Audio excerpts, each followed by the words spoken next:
CTV News with Ricardo Veneza. You can choose to continue failed strategy of displacement and dehumanization, or you can choose to deal with empathy, foresight, and a commitment to fundamental rights for every person in Chatham.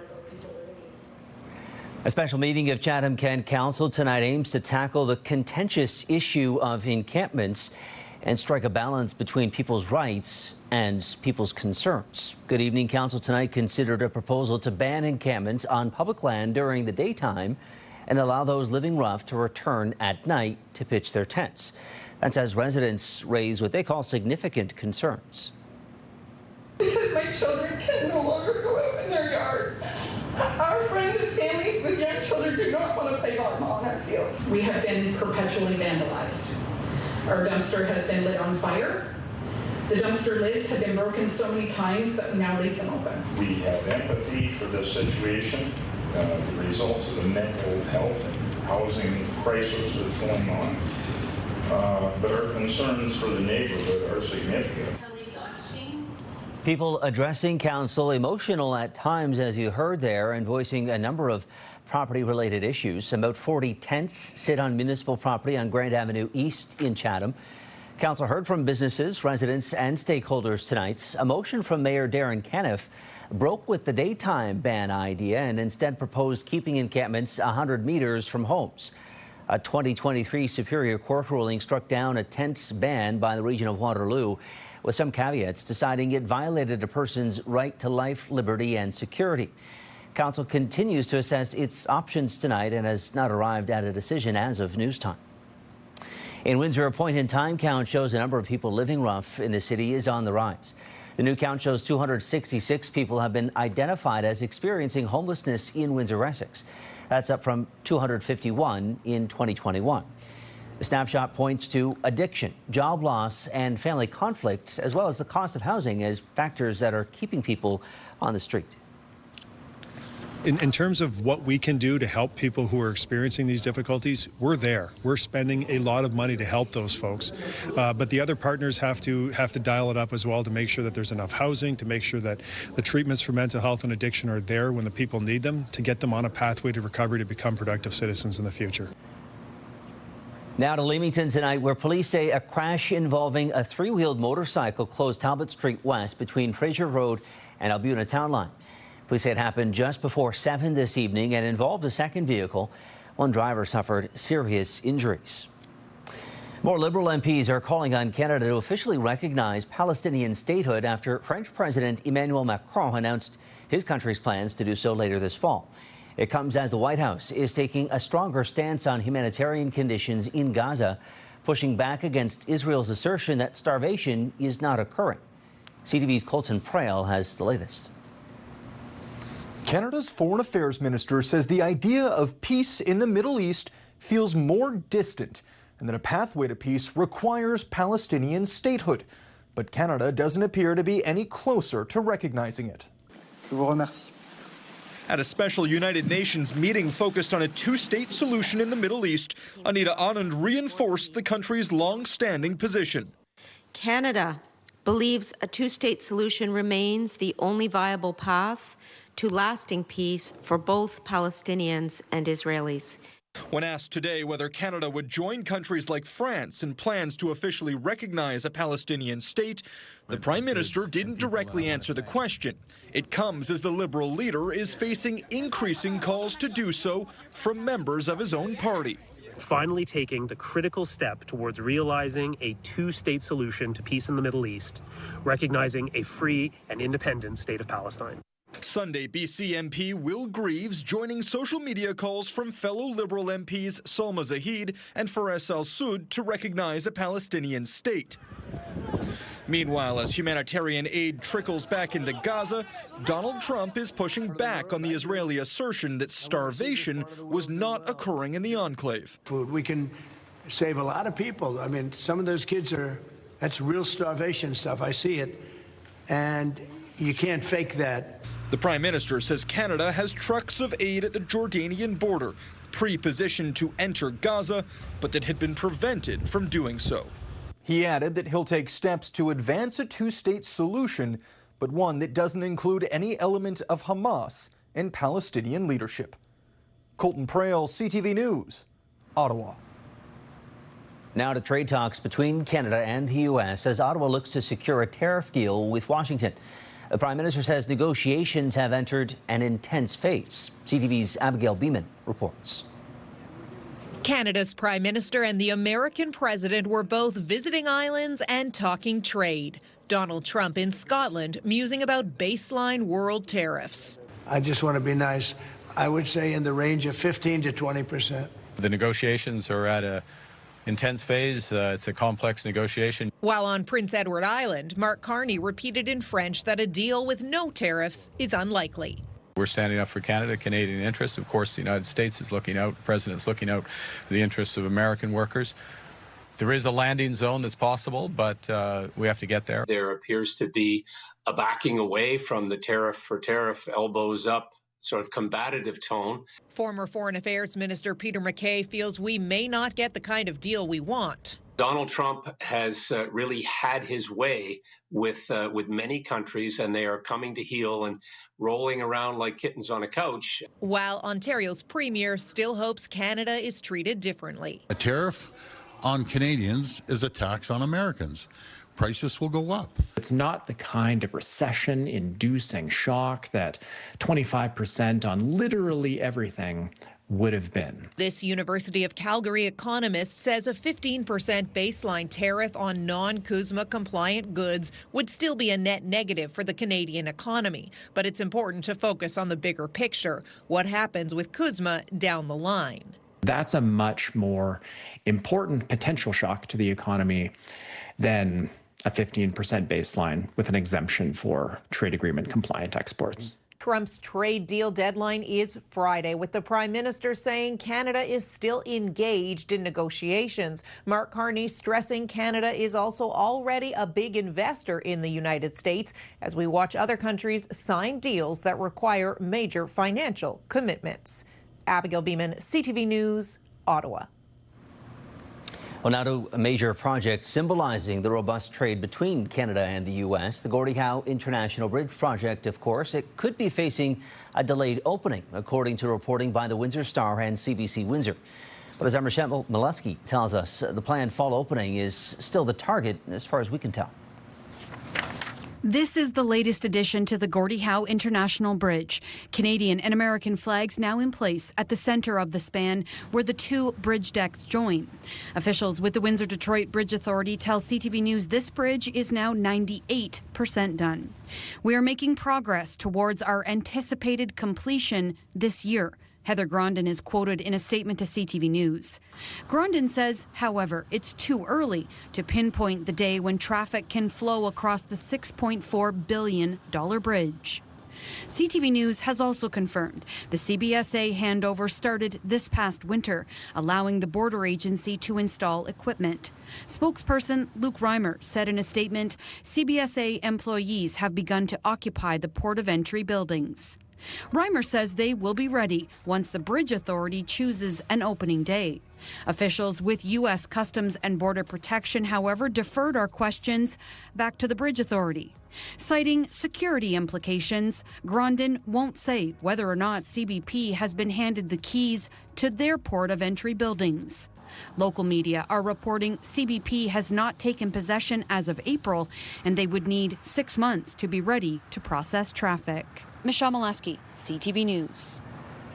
More now on a house fire we told you about last week. This home on Moy Avenue was destroyed by flames last Thursday night, leaving it unsafe for even investigators to enter. Damage is pegged at about $750,000, and the cause remains unknown. What's not unknown was who called it home.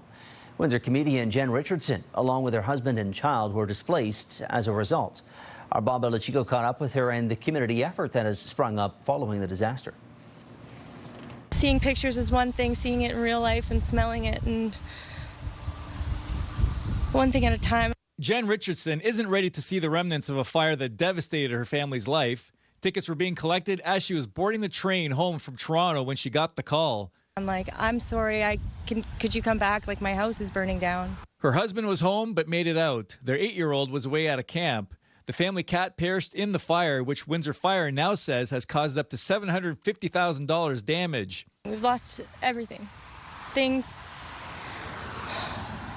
The comedy community has stepped up with this GoFundMe page, but that's not where it ends. They're also hosting a comedy fundraiser for Jen and her family on August 8th at the Tipsy Toucan. The family does have insurance, but the outpouring of support for the short term has been overwhelming for the Richardsons. The generosity, the kindness, the words I've heard from people I haven't heard from in decades, like people I don't know. So beautiful.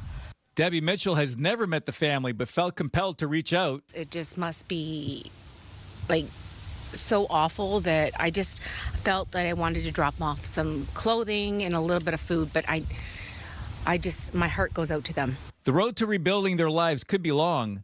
I've seen 3 months and I've seen a year and a half. Local realtor Joe Falea, who has helped 3 displaced residents this year, suggests calling a realtor if the homeowners are forced to relocate.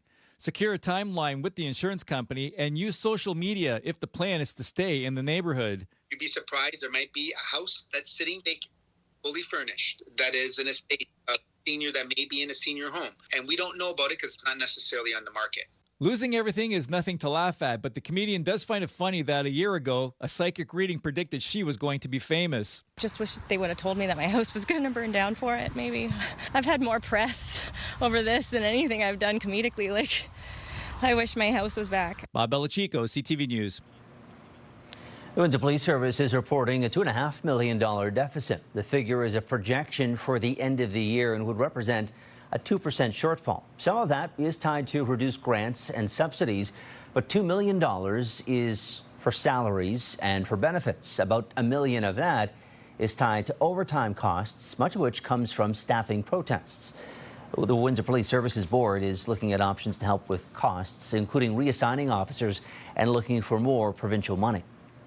Windsor City Council has approved a new flag policy after city administration clarified the aims of the controversial policy.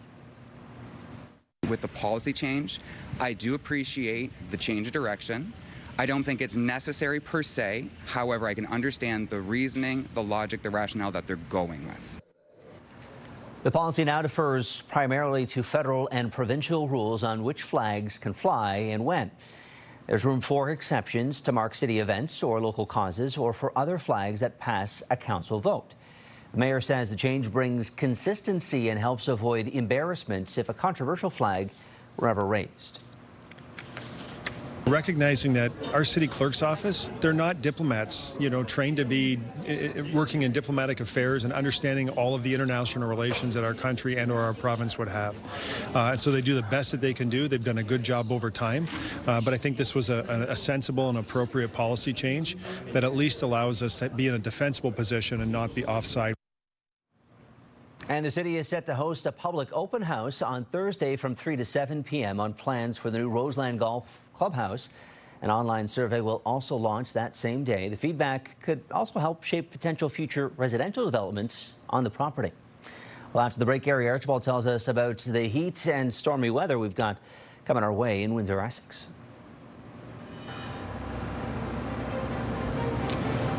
Still ahead, what a summer it's been for the Toronto Blue Jays after winning a weekend series at Comerica Park.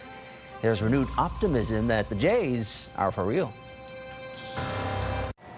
Okay, CTV meteorologist Gary Archibald joining us now for a check of the forecast. Gary, it was a hot one. It was a stormy one at times in Windsor, Essex today, and looks like we're not out of the woods just yet.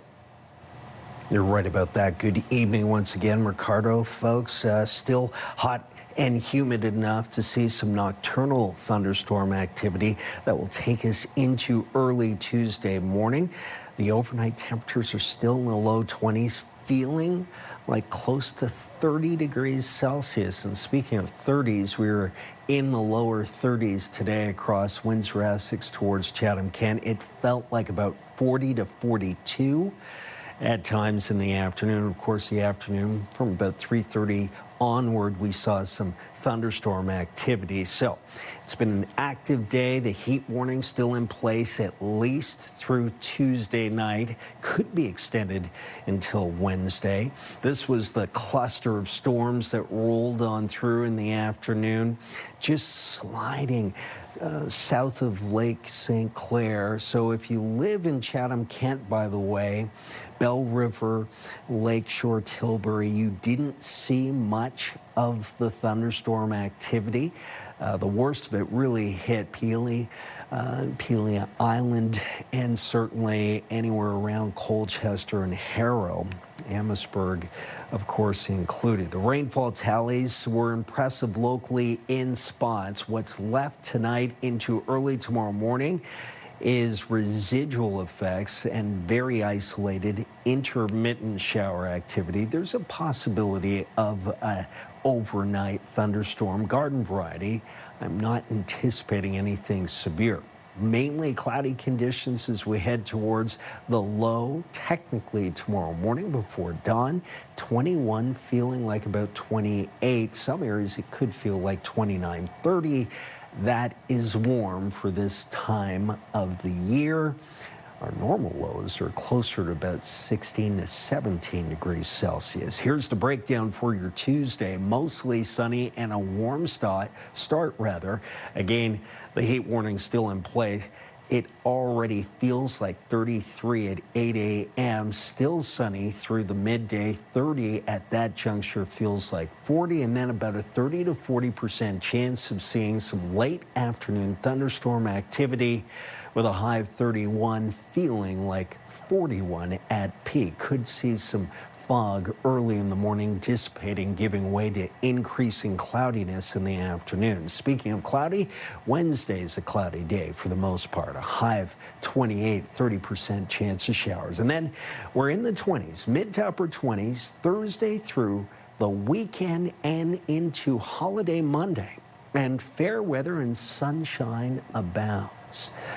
It'll be a bit cooler. Not bad. We welcome it. And humidity values also falling off. So comfort's on the way with some sunshine to boot. Not bad. Okay, Gary, thank you for that. Well, we have an update from Chatham-Kent Council for you tonight. Council voting to hire temporary bylaw officers, add security cameras, and limit individuals to a single tent at an encampment on Grand Avenue East in Chatham. Now, a motion to restrict encampments to 100 meters from residential homes proposed by Mayor Darren Caniff has been referred back to administration. That's a report that's expected to come back to Council sometime in August.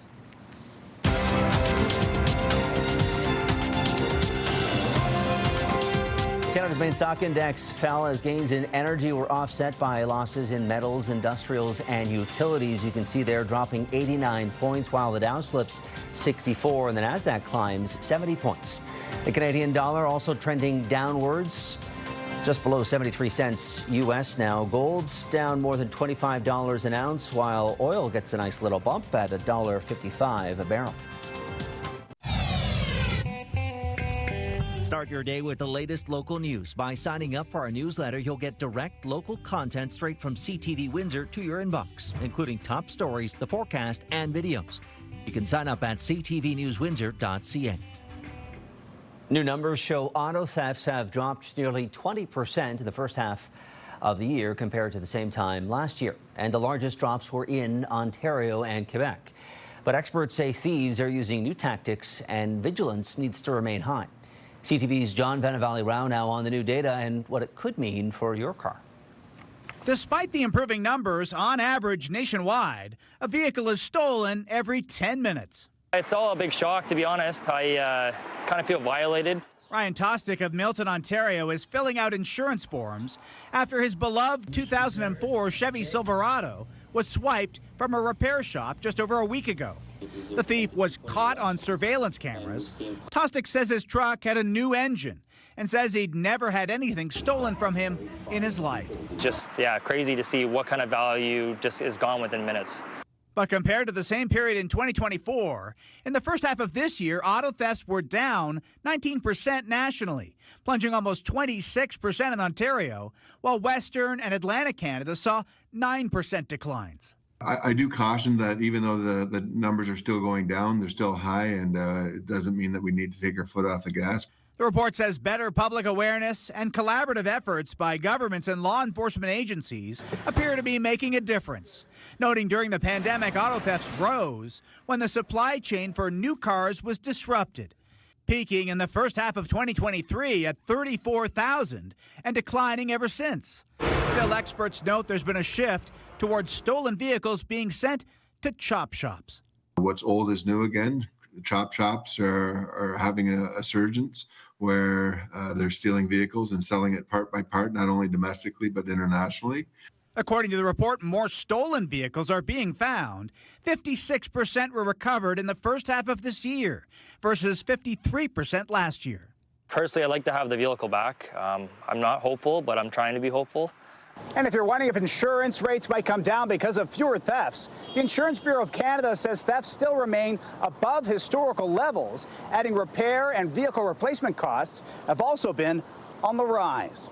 John Vanavalli-Rao, CTV News, Toronto. The municipality of Chatham-Kent says work to properly abandon a problem well in Wheatley begins tomorrow. A former water well discovered behind the library in town is believed to be the cause of multiple reports of gas odors last month. That saw, of course, a temporary evacuation order, as you might remember, as officials investigated and discovered the same gas responsible for the 2021 explosion that rocked the town. The flow of that hydrogen sulfide is being diverted to a monitoring well at the moment. Crews are expected to be working at that site over the next week to 10 days. We are going to excavate to locate the old water well, and that'll begin on Tuesday. Once we find the water well, we will extend it to surface in order to properly abandon it. The Toronto Blue Jays wrapped a weekend series against the Detroit Tigers at Comerica Park, winning 3 of 4. Sorry, Tigers fans, I had to remind you of that. They held on to the top spot in the Major League Baseball standings as a result. It's a good time to be a Jays fan. And as CTV's Kamal Karamali shows us, it's bringing renewed optimism for fans and the hospitality sector. Blue Jays history taking place in Toronto. The Blue Jays sitting alone now atop the MLB standings, something that hasn't happened this late into the season since 1992 when the team won the World Series. And part of their success is largely due to also breaking a franchise record for their home winning streak, now set at 11 games. A vastly different result and a quick turnaround since last year. So far, the Blue Jays have more than 60 wins this season, and we're only roughly 2/3 of the way through the season. Get this, all of last season, they were only able to notch 74 wins, so already inching up to tying last season's win record with 74, now having more than 60. And the ticket prices have also been increasing. Some seats going for $30 or more last season, now going for 5 to 6 times that amount for the most recent home stretch against the New York Yankees. Bars and restaurants also benefiting from the Blue Jays fever. The bats are booming, and so is business. Business is saying bars are packed, and Blue Jays fans are having a lot of fun cheering on their team this season. From last year, probably a good 15 to 20% better. It's been great. Like, we've seen so many more away fans come in. We've seen our pre-rushes start a lot earlier. Like, crowds are in by 2 o'clock for a 7 o'clock game. Now, with about a third of the season left, anything can happen in the regular season, but a team can usually put themselves in a pretty good spot to make the playoffs if they're able to notch 90 or more wins. The Blue Jays now with 60-plus wins and looking like they have a lot more left in the tank. Kamal Karamali, CTV News, Toronto. Pure Country 89, Windsor's country music station. Pure access to the biggest stars and the hottest songs.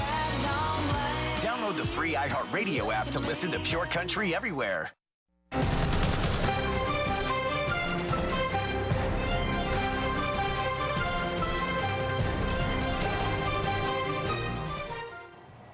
Gary is back with a wrap of a 7-day forecast. Gary, what are we watching for tomorrow morning? Tomorrow, I think mostly cloudy conditions in the afternoon, Ricardo, with the chance of some late day shower thunderstorm, the combination just like today. Warm day, heat warning still in play, at least through to Tuesday night. Could be extended, it could, through Wednesday. Right now, we're looking at a temperature of 28. So we'll go from 31 feeling like 41 to 42 perhaps in the afternoon. And then more rain potentially, although the probabilities are relatively low. It's those daytime heating thunderstorms that percolate. They pop up in the afternoon and early evening that could change the statistics on probabilities for tomorrow afternoon. Thursday, Friday, Saturday, Sunday, and Monday. That's a 5-day stretch of temperatures in the mid to upper 20s. Loads of sunshine, and we're not looking at high humidity levels that we've experienced of late. That's a look at your weather. Okay, Gary, thank you. It certainly was hot this weekend. Well, finally for us, Windsor's downtown core was taken over by high-flying slams and clothesline finishes this weekend. The free Downtown Showdown brought top wrestling talent to the streets, and our CTV camera was there for the action. Ontario superstars. We're here today. It's a beautiful thing. It's an intimate setting. It's a sense of community here. That's what the Good Brothers are all about. Great crowd here in downtown Windsor. We're excited to be here. Cards in the ropes. DeLuca holds on. I enjoy the action and all the, it's outside, so the nice weather and the fresh air.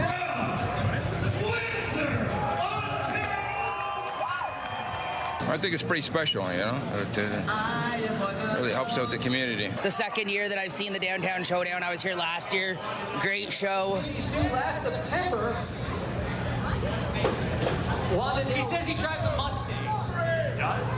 That's what he likes to brag about. Oh man, we've been working day and night probably for the last 2 weeks since our last event to set this all up, and you know, we had to roll the dice this morning. We didn't know if it was going to rain or not. As you can see, we're ready to go, so we're excited for a great night of pro wrestling. Keep your eyes on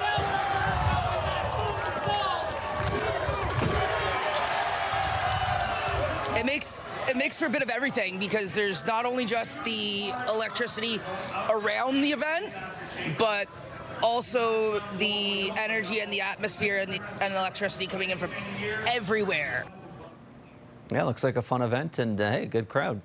Good turnout. That is our time this evening. That's all that we've got turning out tonight.